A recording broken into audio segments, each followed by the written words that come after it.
தனியார் நினைக்கிறாங்க. ஆனால் அரசாங்கத்தோட நாய்க்கு அரசாங்கம் அந்த மாதிரி நினைக்கல. அரசாங்கம் தான் நினைக்கணும். இவ்வளோ பெரிய மருத்துவமனை கட்டினவங்களுக்கு ஒரு இரத்த சோதனை மையம் கட்ட முடியாதா? ஒரு யானை வாங்கினுக்கு ஒரு அங்குசம் வாங்க முடியாதா? இதெல்லாம் என்ன நியாயம்னு தெரியல. அப்போ கேட்பார் இல்லாத ஒரு விஷயந்தான்.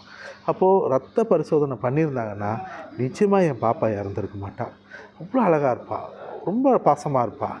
அப்போது அவளோட இறப்புக்கு காரணம் ஒரே ஒரு விஷயம், ரத்த பரிசோதனை பண்ணாமல் கருத்தடை பண்ணது தான் என் பாப்பா இறப்புக்கு காரணம். இதை அரசாங்கம் கவனத்தில் எடுத்துக்கணும். ஏன்னா இந்த மாதிரி நாய்கள், தெரு நாய்கள் மொத்தமே அரசாங்கத்துக்கு தான் சொந்தமானது. அதை நீங்கள் கருத்தடை பண்ணணும் போது கருத்தடை பண்ணுங்கள். கருத்தடைங்கிற பேரில் அவங்கள கொல்ல வேண்டாம். ரத்த வங்கி இல்லைன்னா ரத்த பரிசோதனை பண்ணாமல் கருத்தடை பண்ணால் ரத்தம் இல்லாத நாய்களெல்லாம் இறந்துடுன்றது அரசாங்க மருத்துவமனை டாக்டர்களுக்கு தெரியாமலாம் இருக்கும். அது எப்படி தெரியாமல் போகும்? அப்போ தெரிஞ்சே செய்கிற தவறு அது செத்தா பரவாயில்லன்னு நினைக்கிறது தான். அந்த நாயோட உற்பத்தியை கட்டுப்படுத்துங்க, கொலை செய்ய வேண்டாம்.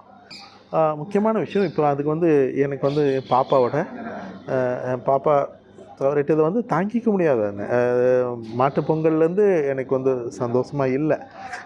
அவளோட இறப்பு சான்றிதழ் வந்த பிறகு அரசாங்கம் நீங்களும் உணவளிக்க உதவலாம். Please help us to feet.